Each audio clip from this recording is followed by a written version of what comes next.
अस्सलाम वालेकुम dear students. Welcome to Hasan education institute of health sciences. आज जो हम प्रैक्टिकल डिस्कस करने लगे हैं वो है about introduction of lab instruments.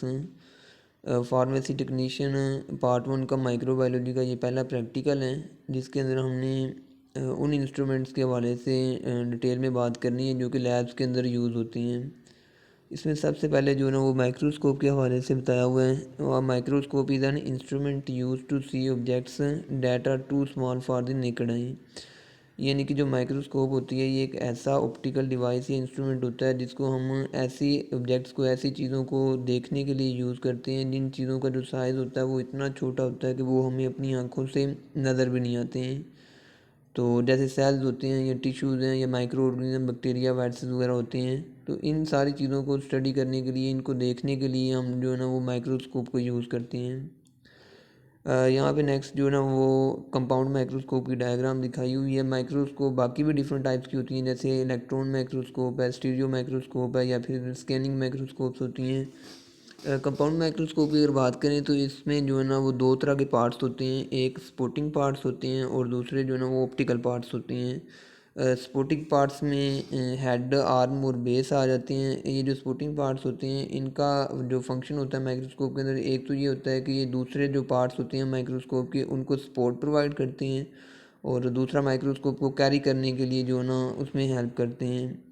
बाकी इसके अंदर जो लेंस हैं वो दो तरह के यूज़ हुए होते हैं, एक ओक्यूलर लेंस या जिनको हम आई पीस का नाम देते हैं, और दूसरे ऑब्जेक्टिव लेंस होते हैं। बाकी जो है ना इसकी सारी लेबलिंग जो है माइक्रोस्कोप की यहाँ पे आपको नज़र आ रही है। नोज़ पीस, कंडेंसर स्टेज होती है जिसके ऊपर हम स्लाइड रख के जो है ना वो अपना जो भी सैंपल या जो भी चीज़ ऑब्जर्व कर सकते हैं। इसके अगर अलावा हम बात करें, माइक्रोस्कोप की दो प्रॉपर्टीज़ होती हैं, जैसे मैग्नीफिकेशन पावर होती है और एक रेजोल्यूशन पावर होती है। मैग्नीफिकेशन पावर का मतलब होता है कि कोई भी माइक्रोस्कोप किसी चीज़ को कितने गुना बड़ा करके जो है ना वो दिखा सकती हैं। तो नॉर्मली वैसे जो स्कूल्स वगैरह में या कॉलेजेस वगैरह में माइक्रोस्कोप यूज़ हो रही होती हैं वो 400x तक उनकी मैग्नीफिकेशन पावर होती है, यानी कि वो हमें 400 गुना बड़ा करके जो है ना वो चीज़ों को दिखा सकती हैं। अदरवाइज़ जो रिसर्च पर्पसेस के लिए हायर लेवल पे जो माइक्रोस्कोप यूज़ होती हैं उनकी 1500x तक, 2000x तक भी जो है ना वो मैग्नीफिकेशन पावर हो सकती हैं। रेजोल्यूशन पावर की बात करें तो रेजोल्यूशन पावर वो वाली प्रॉपर्टी होती है जहाँ पे जो है ना दो चीज़, वो कम से कम डिस्टेंस जहाँ पे दो चीज़ें हम अलग-अलग सेपरेट देख सकते हैं। तो कंपाउंड माइक्रोस्कोप की अगर बात करें तो 0.25 माइक्रोमीटर तक जो है ना इसकी रेजोल्यूशन पावर होती है। उसके बाद नेक्स्ट जो इंस्ट्रूमेंट दिया हुआ है वो है अबाउट सेंट्रीफ्यूज। सेंट्रीफ्यूज जो होता है ये एक ऐसा इंस्ट्रूमेंट होता है जिसके अंदर डिफरेंट टाइप के सैंपल्स को या फ्लूइड्स को हम लोग स्पिन करवाते हैं हाई स्पीड के ऊपर, और वो जो फ्लूइड या वो जो सब्सटेंस होता है उसके जो कंपोनेंट्स होते हैं उनकी डेंसिटी की बिहाफ पे जो कंपोनेंट है वो सेपरेट हो जाते हैं। जैसे फ़र्ज़ कर लें हमारे पास ब्लड का सैंपल है, तो ब्लड को हम सेंट्रीफ्यूज की मदद से जब स्पिन करवाएंगे तो उसमें जितने भी ब्लड के कंपोनेंट्स हैं, जैसे प्लाज्मा है या बाकी के जो सेलुलर पार्ट्स होते हैं ब्लड के, जैसे red blood cells, white blood cells, platelets हैं, तो ब्लड के सारे कंपोनेंट्स जो हैं उनकी डेंसिटी के बिहाफ पे सेंट्रीफ्यूज के अंदर सेपरेट होना स्टार्ट हो जाती हैं। उसके बाद नेक्स्ट जो दिया हुआ है वो है अबाउट आटोक्लेव।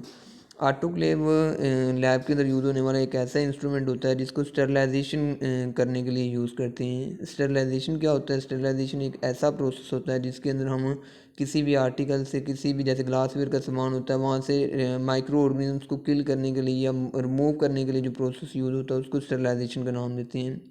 आटोक्लेव जो होता है इसको भी स्टरलाइजेशन में यूज़ करते हैं। आटोक्लेव के अंदर स्टीम, भाप जिसको हम कहते हैं, भाप भाप की मदद से, स्टीम की मदद से चीज़ों को स्टरलाइज़ किया जाता है।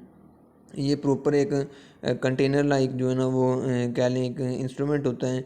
इसके अंदर स्टीम को जनरेट करवाया जाता है पानी की मदद से, और एक ट्रे इसके अंदर रखा हुआ होता है जिसके अंदर हम जो है ना वो ग्लासवेयर का या जो भी चीज़ हमने स्टरलाइज़ करनी है उसके अंदर रख के इसका ढक्कन जो है, लिड जो होती है उसको बंद कर देते हैं, और आलमोस्ट 121 डिग्री टेम्परेचर तक जो है ना वो हमें 15 से 20 मिनट जो लगते हैं वो चीज़ जो है ना वो स्टरलाइज हो जाती हैं।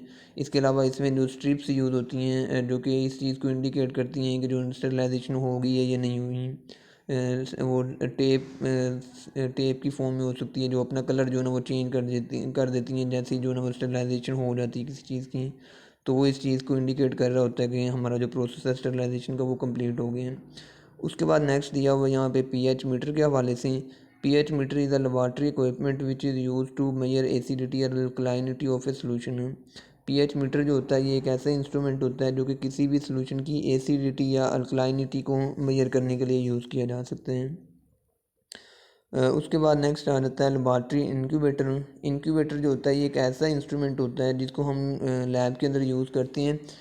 किसी भी जैसे माइक्रो ऑर्गेनिज्म होते हैं, बैक्टीरियल कल्चर होता है हमारे पास, उसको एक अगर हम कंट्रोल कंडीशन में कंट्रोल टेम्परेचर पे अगर हम ग्रो करवाना चाह रहे हैं तो उसके लिए ये इंक्यूबेटर को यूज़ कर सकते हैं। इंक्यूबेटर के अंदर जो है ना हम टेम्परेचर अपनी मर्ज़ी का मेंटेन कर सकते हैं, सेट कर सकते हैं, और जो है ना वो डिफरेंट टाइप्स के बैक्टीरियल या माइक्रो ऑर्गेनिज्म के कल्चर्स को ग्रो करवाने के लिए हम इसको यूज़ कर सकते हैं। उसके बाद नेक्स्ट आ जाता है स्पेक्ट्रोफोटोमीटर। स्पेक्ट्रोफोटोमीटर जो होता है इसको यूज़ करते हैं लाइट की इंटेंसिटी को मेजर करने के लिए डिफरेंट वेवलेंथ के लिहाज से। देन आ जाता है पिपर्स। पिपर्स जो होते हैं, pipettes are glass or plastic tubes usually open at both hands. Pipettes जो होते हैं बेसिकली ग्लास के या प्लास्टिक की बनी हुई ट्यूब्स होती हैं जिसको डिफरेंट टाइप्स के सॉल्यूशंस को मेजर करने के लिए या ट्रांसफ़र करने के लिए जो हम इसको यूज़ करते हैं। आगे ये डिफरेंट टाइप्स की पेपर्स की जो ना वो डायग्राम्स भी शो की हुई हैं। नेक्स्ट आ जाता है ओसिलोस्कोप। ओसिलोस्कोप जो होती है ये फिज़िक्स के अंदर मोस्टली इसको यूज़ किया जाता है। Oscilloscope the purpose of an oscilloscope is to measure a voltage that change with time and show it in a graphical format. Oscilloscope जो होता है ये एक ऐसा इंस्ट्रूमेंट होता है जो कि वोल्टेज को मेजर करने के लिए कि वोल्टेज कैसे टाइम के साथ चेंज हो रहा है और उसको ग्राफिकल फॉर्म में जो ना वो शो करने के लिए ओसिलोस्कोप को यूज़ किया जाता है।